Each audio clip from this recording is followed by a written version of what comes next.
Hey guys, Aaron from the Ballpit here, back with another tier list that will be part of the Writer's Block saga. Writer's Block is a show where I talk about creative topics, and today I've decided to talk about film, and not just any film, but Pixar films. So we have a tier list on Tier Maker here with all the different Pixar films, and I'm going to rank them. So my ranking system I have is phenomenal. So I think it's top tier film, great, decent, watchable, which means like if I'm at somebody's house or something and they put it on, I'll watch it, but I'll probably not choose it, and I don't really love it. No is like I will not watch it or I don't think it should exist. And then did not watch just because I don't want to rank anything I didn't watch because that's not really fair. For A Bug's Life, I'm going to go great. From my memory, it's been a while since I've seen A Bug's Life. I don't think it's phenomenal. When I'm thinking, there's a couple movies on this list that to me belong in that phenomenal tier. I think A Bug's Life is just not on that same level, but it's still a great film to watch. Some great messaging. I love the idea of, kind of the banding together, a band of outcasts banding together to kind of fight back against this much stereotypically stronger and authoritative force. I think it's a good, simple, easy to digest message with some entertaining elements involved. Brave is watchable, but it was never really my favorite of the Pixar films. It always kind of felt off to me. Like, I don't know, it feels like Pixar is based more, I guess, I'm from an era of older Pixar, so Pixar always felt like it was based off non-human objects. Think Wall-E, think Cars, think Pixar, and that's really where they shined. And Brave just didn't really have that same kind of impact for me. I just didn't really love it. The whole like turning into like a bear thing or whatever with her mom is weird. Like I get where they were going with it, but it just didn't hit for me. It just didn't hit in the same way other Pixar movies did for me. So I put it at watchable. It's not something I don't think it should not exist, and I would watch it again if it was on, but not something that I would choose. We're going to start with Cars 1 here, which I think is great. I think Cars 1 is great. I think it's a nice story about humility. I feel like there's, in movies like nowadays, there's not a ton of humility-related messages in film, and I think that they do this well in that there's this like superstar race car who learns to enjoy the simple parts of life through his time in Radiator Springs, and learns that there's something more than winning at all costs. Helping his friend, who's an older race car, one of his final races, across the finish line to get third, realizing that is more important than winning by any means, which is what I forgot the green car's name, but what he does. Cars 2, weird movie. I'm going to say I don't think it should exist. It's really weird in the grand scheme. Like, Cars 1, simple movie about this star race car discovering humility.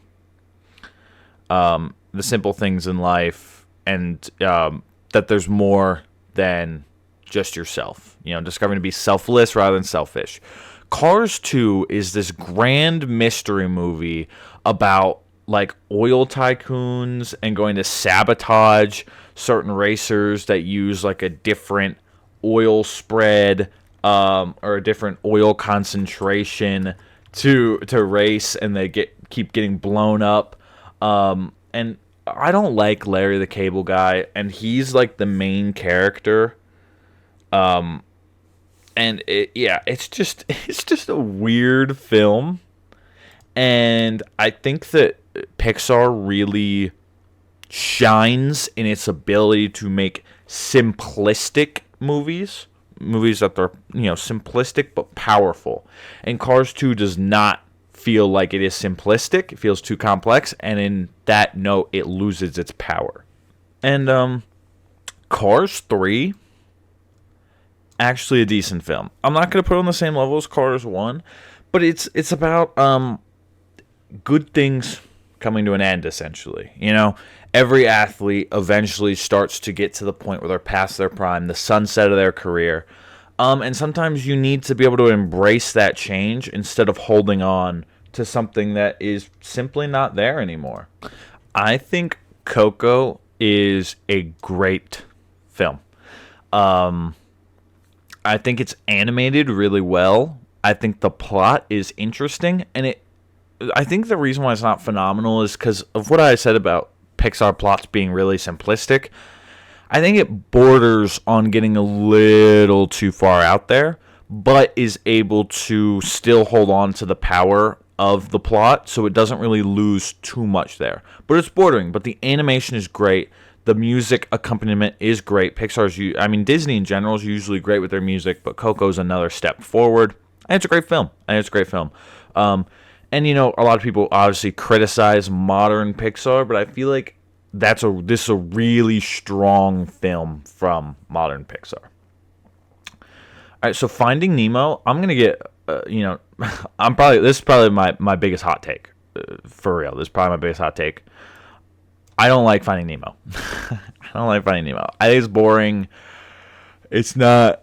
I don't know. It's just not that good of a film for me. The call to adventure just doesn't really get to me. And because of that, I don't think Finding Dory really needed to be made. I don't know. I just didn't really like Finding Nemo. If I'm going to watch an animated movie underwater, I'm watching Shark Tales. And yeah, that's really the start and end of it. Finding Nemo was never one. Honestly, it's borderline not watchable for me. It's still watchable. Like, I'll still watch it, but it's bordering on not watchable. I'm not a big Finding Nemo guy. I just really have never been. And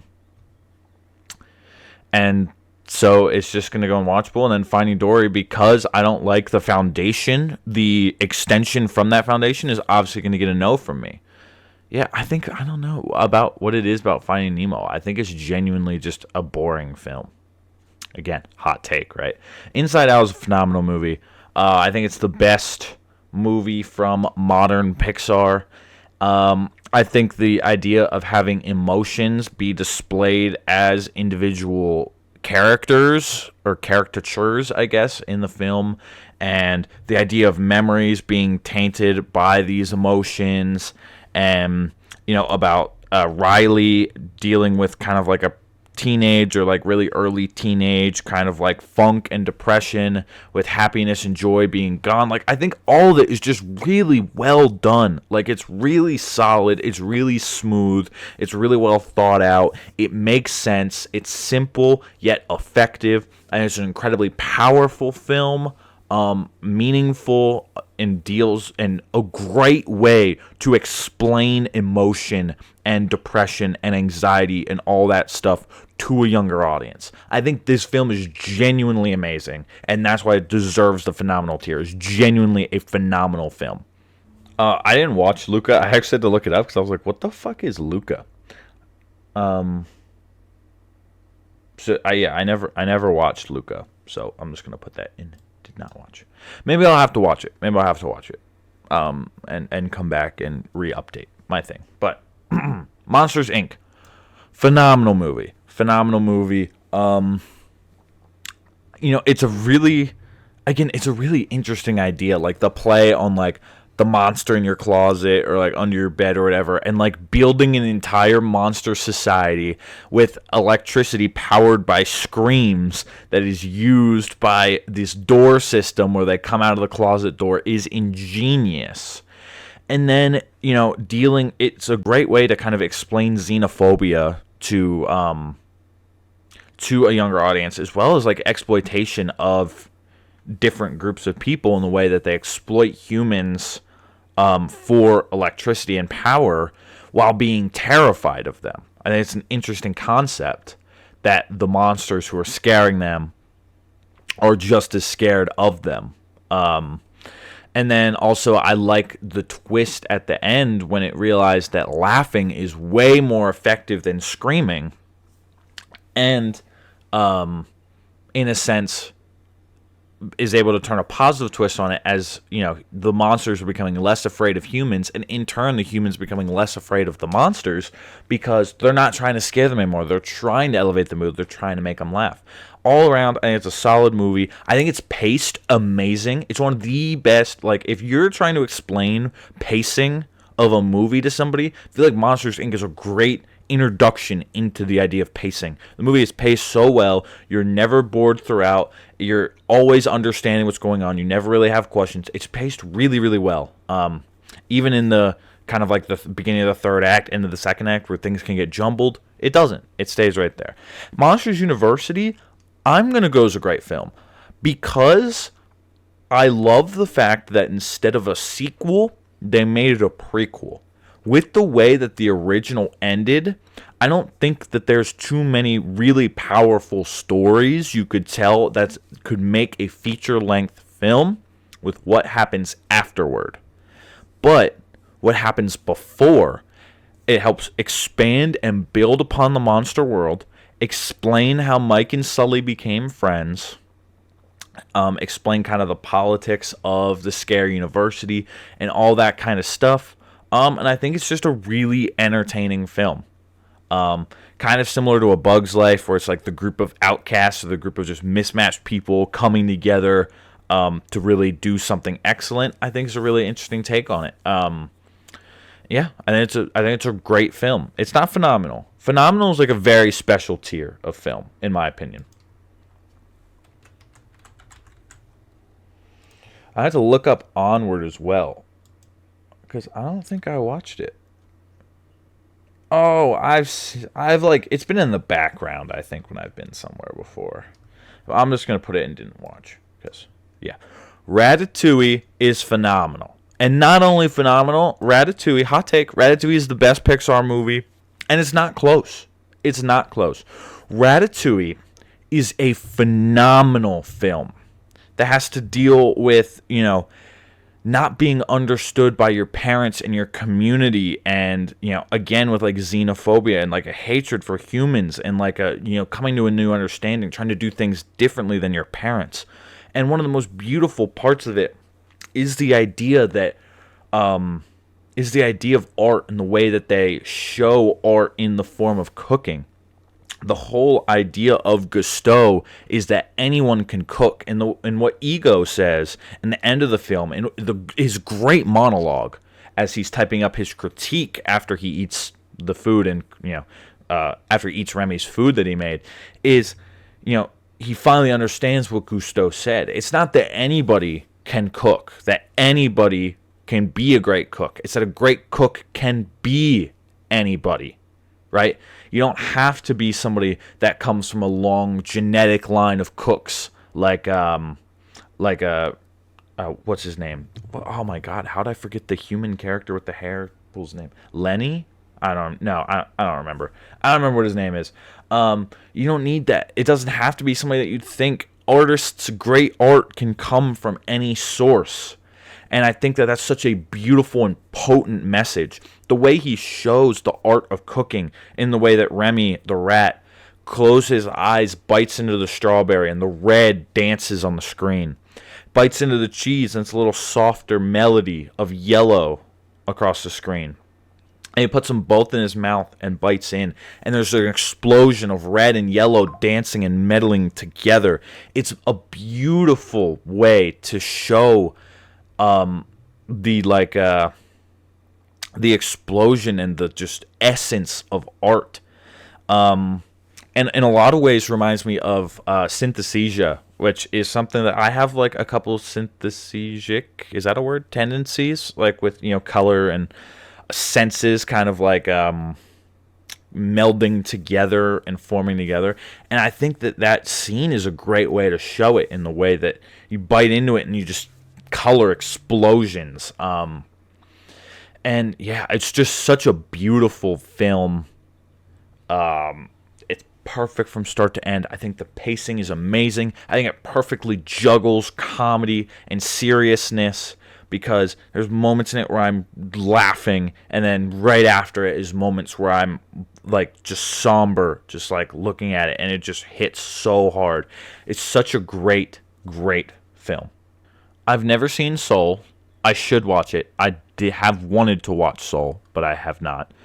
The Good Dinosaur, I think, is a decent movie. It's one of those things where I go, decent? I don't know. I feel like it's a little better than that. But I look at the movies in the tier above it, I'm like, but it's just not. It's just not at the level of those films. So it has to go down to decent. I feel like that's pretty fair. Then we have The Incredibles. Great film. Great film. I didn't watch Incredibles 2, so let's put that down there.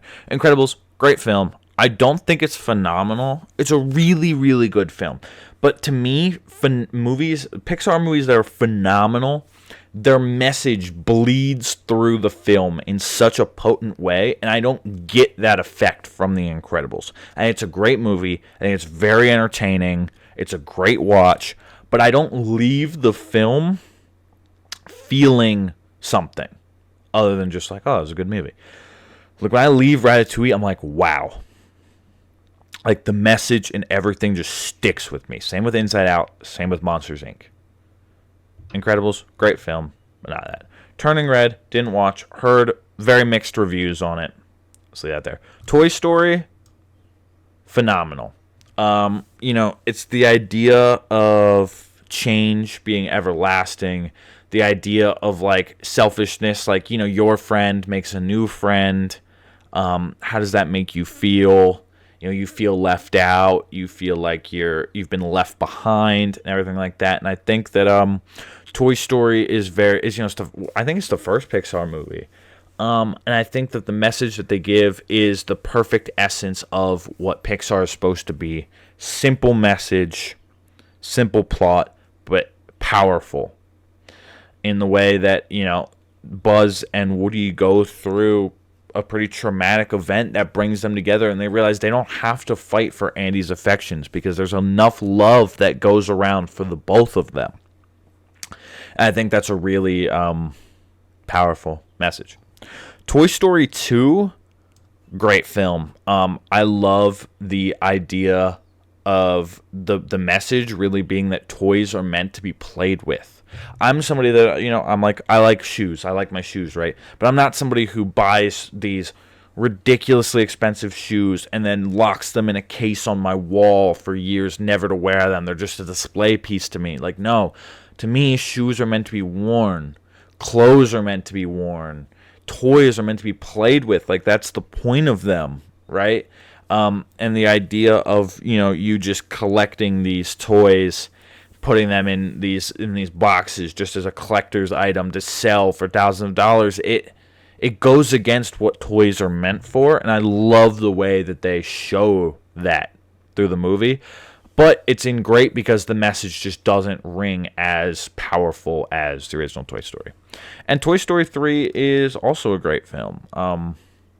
I love the idea. I love the messaging. Honestly, no, it's just not phenomenal. It's just not. But I love the message of, it's okay to grow out of things.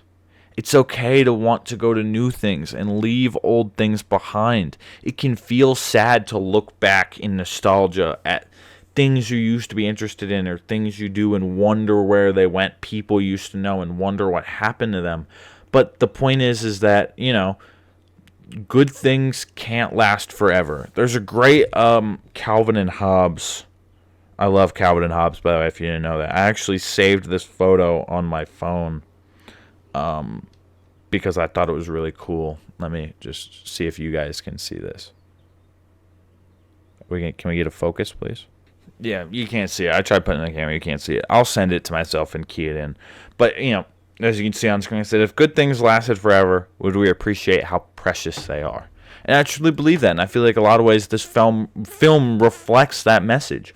Good things can't last for forever. Well, that's not always a bad thing. That's what makes things important. That's what makes things good. That's what makes them have that rose-colored tint to them. It's the same thing as, like, without bad things, you can't have good things. Without rain, the sunshine doesn't matter. without sadness, happiness doesn't feel as good. And, if good things lasted forever, are they really good things or are they just things? What's good about them is the fact that you could see the bad and reflect back and be like, well, those were good.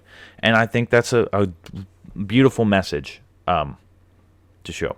Toy Story 4, didn't watch it, but I'm putting it in no because I think that Toy Story 3 should have been the end of it, personally. I'm somebody that I really, really respect and appreciate and believe that good things have an end, must come to an end, and good stories have an ending. I don't like it when shows just keep making new seasons until they get canceled and then they end it. No. End the show. It needs to have an ending. And sometimes you may want more afterwards. You may be like, I want to see these characters again. I want to see I want to see them again. But you shouldn't always do it because it's ended. The story's over. It was good while it lasted. It was good while it was there, but now it's done and we can move on to other things. Don't keep making stuff when Toy Story 3 was a beautiful ending. They got given to a new owner who will love and appreciate them because Andy, their old owner, is moving on with his life. And it's beautiful to the idea of recycling and being able to just be passed down, to be appreciated by different generations and different people, moving on, moving to new things. End it there. Move on to new things. Listen to the message of Toy Story 3. Toy Story 4 doesn't need to exist. Up, phenomenal. I mean, the first 5 minutes of the film makes like 80% of the viewers of the film cry. It's just an incredible short of whatever the guy's name from Up is. It's been a long time since I watched that film, actually. The main character of Up, falling in love with his wife, going through the years, and then her passing and him being completely isolated, broken, depressed because he's lost his other half. And he just doesn't know what to do with himself. It's a really potent and just ridiculously involved and intense short about loss and how that makes people feel. And then, the call to adventure is that the guy from Up wants to finally move his house to where him and his wife always wanted to go. And then you get to see him bonding with Russell and Doug and whatever the bird's name is. And you get to see him fully, not get over his wife, because that's not what happens. He still remembers her. She's still a part of his life and a part of his memory and everything else, but he's able to put his passion and his love into other people, into other things. And I think it's a beautiful way to describe getting over loss, not by forgetting who you lost and repressing those emotions or pushing them down, but by fully opening up, accepting them, and opening yourself up to other people and other love in whatever form that comes through. I think it's a beautiful film. Speaking of beautiful films, WALL-E, I'm going to put it right behind Ratatouille because I genuinely believe this is the second best Pixar movie, and I just really personally love Ratatouille, but if somebody says WALL-E is the best, I won't really argue with them. A beautiful film, and to me, I'm somebody that believes less is more. So the fact that there's very little voice lines in WALL-E, to me, makes it all the more impactful, in the sense that they have to display the affection and love that WALL-E feels for Eve and all that through basically just motion. And the way that you can make robots look and act out emotion is phenomenal from the animators. And, I think the whole message about humans getting too reliant on technology and becoming lazy and ruining themselves, essentially, because they're so lazy and won't do anything for themselves, is an important and potent message that only rings more true as time goes on. And we develop AI and stuff like that more. But also just the childlike wonder and beauty that WALL-E sees is honestly gorgeous to put on a big screen. Everything excites him and delights him. He is just completely enthralled and thrilled by life. And then to foil that with the rest of the characters in the film, the robots made by the humans themselves, everything else that are completely unaffected by life around them, is honestly beautiful to see Wall-E crack that and show them the beauty of everyday life. It's such a beautiful film, genuinely. And it feels like, when I'm looking at my phenomenal tier other than Inside Out, it feels like movies of a different era. Like, that era is over. Good things do come to an end, right? But when you look back, it's just kind of sad to be like, wow, what happened? Like, why can't we make movies like that anymore? And I think part of it has to do with, number one, Lightyear. Didn't watch it, but I don't like it. Actually, I'm going to put it to no. I don't think it should exist. You got to go to new ideas. Think about early Pixar. Ratatouille, own idea. Wall-E, own idea. Monsters, Inc., own idea. Toy Story, own idea. All these. Like, these aren't sequels up here. These are their own individual ideas. And I think the recent play in film in general of redoing old ideas, making sequels and third sequels and fourth sequels to movies and stuff like that is played out. I know that there's enough new ideas out there to make good films. We just have to actually, movie companies just actually need to allow them to be made.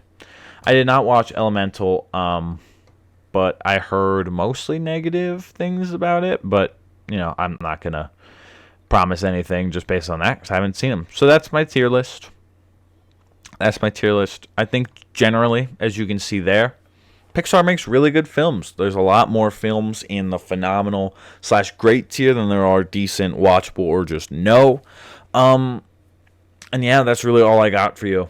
Thank you guys so much for tuning in. I think in the future I might make a way more in-depth video where I rewatch all of these movies and fully write up reviews for them. I've kind of been thinking about doing movie reviews, really in-depth movie reviews, because I love film at some point, but we'll see what happens. I just want to thank you guys again for stopping in, tuning in. Let me know down in the comments what you guys think. Give me, some thoughts on the movies I didn't watch, just so I can get a basic view on if I should watch them or not. Tell me if I should. And if you disagree with any of these takes, let me know why down below. I'd love to hear you guys' opinions. And that's really it for you guys. Thank you for stopping by.